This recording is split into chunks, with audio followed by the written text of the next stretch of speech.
पूरे गोकुल में भ्रमण करते करते केवल ये देखें संत आए कि नहीं, वैष्णव आए कि नहीं, ब्राह्मण आए कि नहीं। और जैसे संत वैष्णव ब्राह्मण ठाकुर जी को दिखाई देते हैं, तो ठाकुर जी उनको, अरे तुम यहां डोल रहे हो,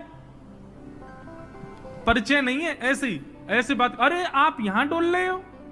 सामने वाले कहें, अरे भैया तुम कौन? अरे नेक्सस लाला, अरे भैया तू हमें जाने, बोले अरे तुम्हें ही तो खोज रहा हूं मैं सवेरे से। बोले हमें खोज रहा हो भैया, काय को? अच्छा एक बात बताओ, तुम कहां से आए हो? बोले हम तो अयोध्या से आए हैं। बोले अयोध्या से आए हो, तुमने कभी सवेरे से पायो? बोले ना कछु ना पायो, यही मारे तो मैं डोल रहा हूं। यशोदा मैया तुम्हारी बात नहीं आ रही है, 56 भोग बनाए माने, चलो जल्दी नंद भवन पहुंच जाओ। बोले यशोदा मैया हमारी बात नहीं आ रही। बोले हम बे सुबह, अब जल्दी करो मां, सब संतन को भोजन है, रहो जल्दी पहुंच जाओ। ऐसे किसी को भी सबको निमंत्रण दे देते हैं। और यशोदा मैया जब नंद भवन से बाहर आती देखते हैं 100-200 लोग खड़े हैं बिना निमंत्रण के। मैया कहें आप सब, बोले मैया आप सुबह से बात निहार रही हो हमारी, लाओ थाली लगाओ 56 भोग कराओ। अब मैया को यूं लगे मना करूं तो अच्छो ना लगे, लेकिन मैया पूछे अच्छा आपको कौन ने कही मैंने निमंत्रण? बोले आपको लाला आयो। तो मैया बात निहार रही है। यशोदा मैया पवा तो देती है सबको, फिर शाम को लाला के, अरे लाला ए तू कौन कौन ने निमंत्रण दिया वे? यशोदा मैया बात निहार रही है, पहुंच जाओ सबरे मां भोजन कर लो, आज तो 200 लोग आए मेरे यहाँ। अरे ठीक है, हमारी रसोई घर बड़ो है, हमारे यहाँ 9 लाख गैया है, ठाकुर जी कृपा सब व्यवस्था है, मोए खवावे में कोई चिंता ना है, मैं तो खूब पवाऊं, लेकिन मोए बता तो देकर कौन को निमंत्रण दे रहा, तू कोई को भी निमंत्रण दे दे। मैया तू ना जाने। बोले कहा मैं तो या घर को पुण्य कर रहा हूं, जितना ज्यादा है सके पुण्य जमा कर कर। मैया मैं तो बुढ़ापा आ जाएगा, मैं तो चला जाऊंगा, तो को बाबा को छोड़ जाऊंगा पुण्य करके। मैया के अच्छा कहा पुण्य कर रहा हो लाला? बोले मैया देख ये संत ब्राह्मण ये साक्षात भगवान को मुख हैं, जब इनके मुख में हम कछु अन्न दे में, मक्खन दे में, या कछु भी इनको पवा में, तो ऐसा समझनो से साक्षात नारायण पा रहे हैं।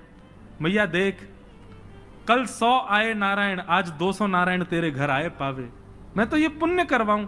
और मैया दूसरी बात सुनेगी? बोले हाँ। मारेगी तो ना मुझे? बोले ना मारूंगी। बता। बोले तू बड़ी मोटी है गई मैया, मुंह को यूं लगे पूरे दिन लगी रहेगी तो तेरो ने एक वजन कम है जाएगा। अरे मेरी ब्याह तक ने एक छरेरी सी है जाएगी, या हमारे तू लगी रहे रसोई में, या हमारे ऐसा को। मैया भागे पीछे, ठाकुर जी चौकड़ी मार के भागे। ऐसा ऐसा उधम मचा में ठाकुर जी द्विज ब्राह्मण संत वैष्णवों को जा जा करके बिना निमंत्रण के निमंत्रित कर देते हैं। सब नंद भवन आ जाओ, आज सबन को भंडारो है। कंटकेभ्य नंद बाबा रोज अपने ठाकुर जी की सेवा करते हैं। और महाराज वर्णन ऐसा करें हमारे ब्रजवासी, बोले नंद बाबा की सेवा में शालिग्राम भगवान है। नंद बाबा शालिग्राम की सेवा करें और सेवा करके शालिग्राम भगवान को टांड समझते हैं। टांड आप लोग जानते हैं कि नहीं पता नहीं, अब घरों में नहीं होती, पुराने घरों में टांड होती थी। टांड बोलते हैं एक घर के कमरे में ऊपर एक छज्जा सा बनवा देते थे, उसमें सारा स्टोर रखा जाता, सब जरूरी सामान। नंद बाबा क्या करते हैं, पंचामृत से अभिषेक करा करके ठाकुर जी को, शुद्ध जल से अभिषेक करके, इत्र वित्र लगा के, तिलक फोटा चुपका के, बढ़िया आरती करके, और फिर शालिग्राम भगवान को टांड पे धरते हैं ऊपर। बोले क्यों? बोले कन्हैया को ये गुलाब जामुन लगे और गुलाब जामुन समझ के कन्हैया मुंह में धर ले। शालिग्राम भगवान है, कन्हैया को यूं लगे बोले कि ये रोज रोज जय जय जो है का है, ये शालिग्राम जो है का है। हमारे पिताजी पूज्य पिताजी की कथा में सुनाते हैं, बोले एक बार नंद बाबा ठाकुर जी की सेवा कर रहे, इतने में ठाकुर जी बगल में आके बैठ गए। देखो कितनी सुंदर, ठाकुर जी की सेवा कर रहे हैं, ठाकुर जी बगल में बैठे हैं, नन्हे से गोपाल जी आके बैठ गए। अब नंद बाबा को तो बढ़िया लगो, लाला भी सेवा सीखेगो, बैठ जा लाला यहाँ पे। ठाकुर जी बैठ गए।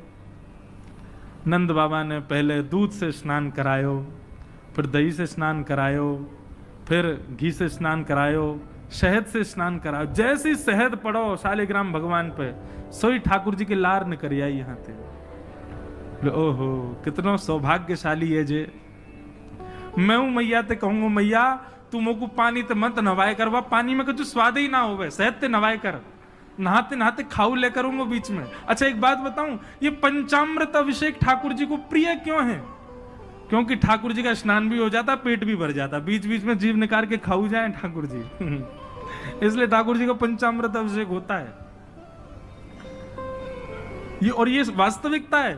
अब जब ऊपर से सब पड़ता है, पहले दूध फिर घी दही शहद आदि सब ऊपर से पड़ता है, तो मुख पे होकर के आता है, तो जब यहाँ आवे so next so Thakur ji मुंह खोल के जीव निकाल लें, बीच बीच में स्वाद भी लेते रहे। यहाँ हमारे पंचामृत अभिषेक ठाकुर जी को बड़ो प्रिय है, क्योंकि ठाकुर जी को स्वाद भी आ जाए और स्नान भी आ जाए। एक